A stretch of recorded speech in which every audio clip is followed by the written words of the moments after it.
Let's get this out of the way right now. The AEW Worlds End pay-per-view was a mixed bag with a strong beginning, and I think it was a strong end, and I'll get to that later, but an incredibly average middle. But the biggest payoff of the night, it left a lot of people with a bad taste in their mouths. But that's going to happen because it is the internet after all, and people love to complain. So before I get into it and give my thoughts about last night's World's End pay-per-view from AEW, if you're new here, Will Hernandez, host of the Nerd Federation podcast, a weekly show about pro wrestling and video games. And if this sounds good to you, subscribe to the podcast on your favorite podcast platform. I'm also on YouTube. Give a like and subscribe over there. And today's just going to be a special version of the podcast and kind of give my quick thoughts on last night's show. And AEW has shown itself to put on good to great pay-per-views with little build-up. But I think that streak ended Saturday night. The show dragged at times. There were matches that killed the crowd because it seemed like they were waiting around for certain matches. Mainly the last three matches of the show. And that's going to happen. That can happen on any pay-per-view from any promotion that's out there. And unfortunately, there was a situation with Chris Jericho that made that particular 8-man tag team match incredibly awkward. And I'm going to get to that a little bit later on. But if I had to rate the show out of 10, I think it was a 6.5 at best. And that might be me being a little bit too kind. But, and I'll say this again over and over again, if you look at the last 4 pay-per-views that AEW has put on, I would say personally for me, from my tastes and my entertainment value, they were at least 8s. That wasn't the case this time around, but I don't think it was for a lack of effort. Look, I'm not going to go through every single match on the show because honestly, there was a good portion of this pay-per-view that just didn't hit with me. And judging by what I saw on social media last night, I know that there were fans that enjoyed it more than I did, but I just didn't. And that's okay. Listen, not everything is going to be for everyone. But I want to start at the end, really, and go with the devil and his goons and the big reveal that it was Adam Cole leading the charge all along with Roderick Strong, the Kingdom, and Wardlow. And let me tell you, there were a lot of disappointed people on the internet last night and this morning about the reveal, and for different reasons. Listen, when it comes down to it, no one was going to be 100% happy with it because this is the IWC that we're dealing with after all. But AEW has been laying the groundwork on this for a while.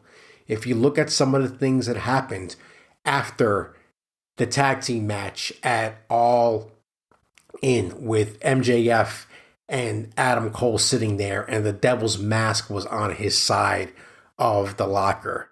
There was that one promo where they were both in the ring and you saw Adam Cole reach into his pocket and click something clearly. And just instantly after that, the Devil appeared on the screen. Then you had the continuing saga between Adam Cole going to Roddy Strong's house and doing whatever they were doing there. And then you bring Wardlow in, who kind of had this thing out for MJF for a very, very long time. Did this go on for too long? Yes, I think it did. But I also didn't think it helped that Cole got hurt. Could there have been other plans for who the devil character was? Sure. We're never really going to know that. We might not never know that. But let's just see how this plays out going forward, especially with Cole getting hurt. There's a lot of speculation right now that MJF is going to be going away for a while so that he can heal from his injuries, which is a good thing. I think that's great. That will make people miss him. And maybe he'll come back stronger than he was when, he had this current reign at the moment. Listen, if you haven't gone to read his post on the Players Tribune, give that a read. Give that a read. It's been a year for him. It's been a year, and he's been there since day one. And I think he's tired. People get tired. It's a lot. Week in and week out to carry a promotion the way he did. And if you want to know what that's like, talk to Okada over in New Japan, because he's done that for years. But going back to the match itself in the main event, I think the biggest issue I had with last night is that Samoa Joe's title win was an afterthought in many ways. This was a guy who came close to retiring a couple of years ago because of various injuries. And he even said that on the post show last night. This is a guy, remember, who got put on the commentary desk by WWE and never got a true WrestleMania moment outside of becoming a meme of sorts with his poncho. Do you remember that? When him and Michael Cole were on the floor at WrestleMania and it was raining and there was a weather delay, and his face that he had on during that time. Crazy. It's crazy to think about that, to where we are here. But here's the thing. Samoa Joe is your new AEW World Champion. And I think that's something that should be celebrated, as it puts a nice notch in his belt after a long career. I don't think it's over. I don't think it's over by any stretch of the imagination. But what I want to see on Wednesday is them come out strong and show why Samoa Joe is now the champion. I think that needs to happen right away on Wednesday. And I'm looking forward to watching Dynamite. Switching gears here a bit, I think it's safe to say that the match of the night was undoubtedly Adam Copeland versus Christian Cage in a no DQ match for the TNT title. But even that wasn't without controversy. I mean, these two killed each other in the ring, and it was fantastic. The crowd loved it. The crowd was into it. The crowd is into these two. It's a New York crowd, New York City slash Long Island crowd. They have an immense amount of respect for those two guys in the ring.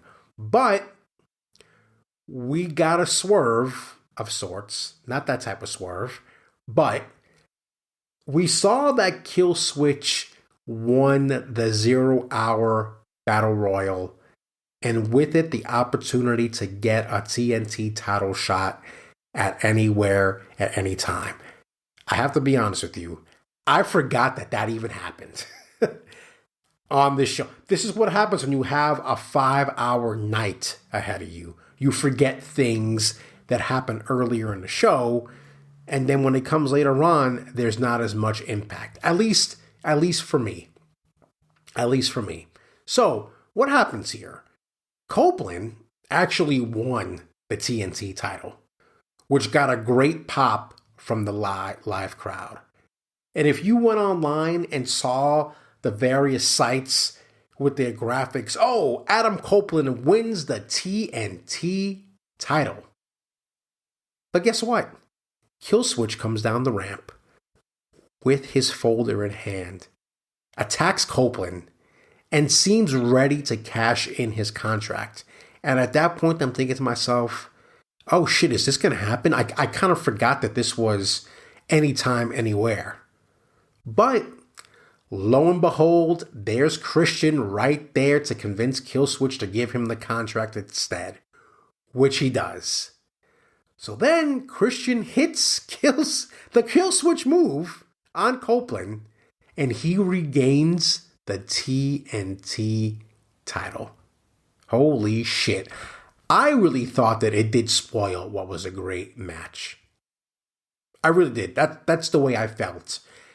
And people online, they're funny, went as far as to call it a Vince Russo type booking move. Think about that for a second. Think about that. Vince Russo. Vince Russo. The thing is, I don't know if they're wrong, to be honest with you.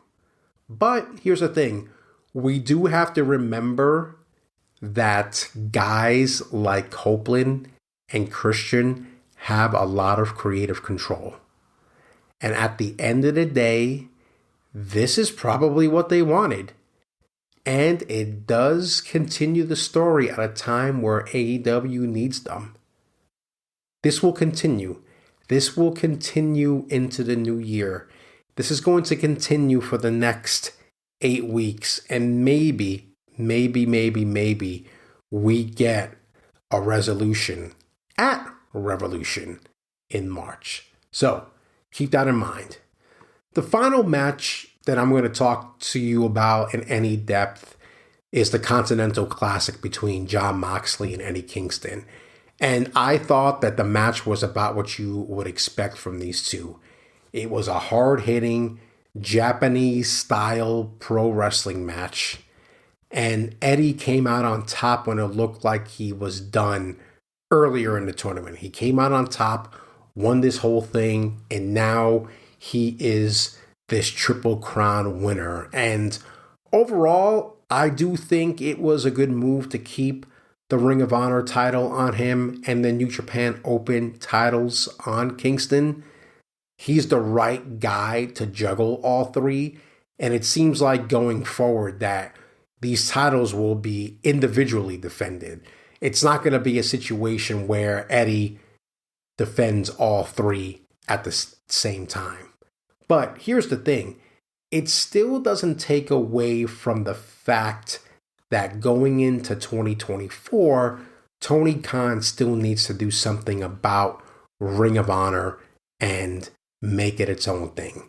Because I think it's something that is really needed going forward. And it's something that I've been talking about for the past few episodes on the main shows.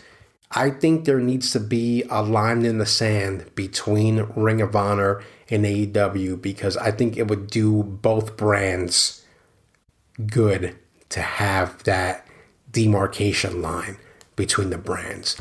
But if we're going to continue to do what we're doing here, I think it does make sense to have the titles be on somebody like Kingston. Overall, I love the Classic. You bet your ass it's going to come back next year, and it's at a good time of the year. Post Full Gear, you've got that winter lull a little bit, late fall, early winter lull. It keeps people engaged, and I think that now that people realize what it's about, how it works, I think we're going to see more engagement with it going forward. As for the rest of the show, it really was a slog, I thought. And this is the problem you have with a 4-hour show. And really 5 hours when you count 0 hour. Listen, sometimes you can knock it out of the park like AEW has at times with a 4-hour show. But when a show slogs, it slogs. And this slogged, and I thought overall it brought down the crowd. Things started out hot with the All-Star Classic match, with all that talent in the ring. And God, how over is Jay White? How over is Jay White with that crowd?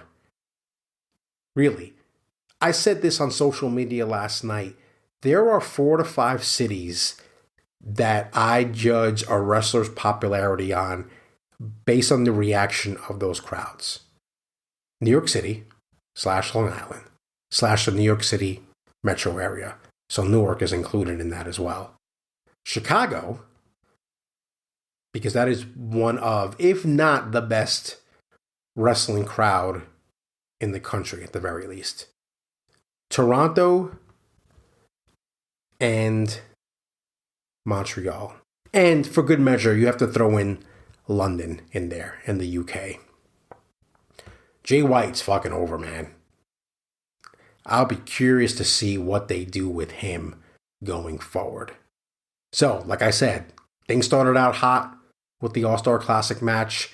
And even that Miro and Andrade match was good for what it was, despite we all knew that, at least based on the rumors, that Andrade is leaving. I did enjoy the women's title match as it got better as it went along, and I really do enjoy what Toni Storm is doing with that character.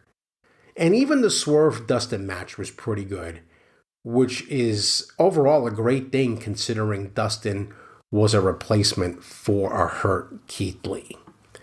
But then it's the next two matches that really shit the bed. The second of which wasn't really the fault of the match itself. It was what happened before it. Look, I'm not going to sit here and talk about the Jericho situation in much depth. If there is a situation where he was inappropriate with wrestlers and caused harm, then it should be dealt with in a matter that makes sense. He should be punished. No one is above any of that stuff. That being said, I'm not going to sit here and be judge, jury, and executioner in this situation because I have absolutely no idea what's true and what isn't true. And the bottom line is you don't either. You may think you do, but you don't. And I'm going to leave it at that. But the situation did cast a shadow on the match, with Jericho being booed every time he was in the ring. And honestly, it didn't even look like he wanted to be there. As somebody who has watched a shit ton of Jericho matches, it just didn't seem like he wanted to be there. And to be honest with you, it didn't look like a lot of those guys wanted to be in that match. And overall, it hurt the match. That was something that I saw people saying online. And if the fans see it, the other wrestlers see it, and the people in the back see it. I thought overall, it hurt the match. Also, we need to talk about Ricky Starks for a second. He takes the pin here, and I think a lot of people were just like, what? My brother says all the time that Starks would be better served going to WWE. And I'm starting to agree with that. But we have to see how all this stuff plays out with him going forward. And I think what happened in that match really affected the vibe of the Abaddon-Julia Hart match. I'm sorry to say, but nobody cared about that match until Sky Blue made an appearance at the end. I mean, and this is going to sound bad, but that match, along with the 8-man tag that we saw, would have been better served on either Dynamite or Collision. I'm sorry to say it, but not everybody needs to be on a pay-per-view. And I think in the 8-man tag situation, they were scrambling to get a replacement for the whole tag team title matches. And I think what they came up with just didn't work at the end of the day. So, where does this leave AEW going into 2024 as I am going to wrap this up here in the next few minutes? We're in a new era now with Joe as a champion. And now we have a full 2 months of TV to build to Revolution, which I think is a great thing. I think what we're going to see going forward from AEW is a different type of AEW. And I honestly don't know to what capacity, but things have been slowly changing over the last couple of months and really since post Full Gear. Listen, AEW turns 5 years old tomorrow. That is insane to think about. It's done some great things during that time, and it's done some not so great things during that time.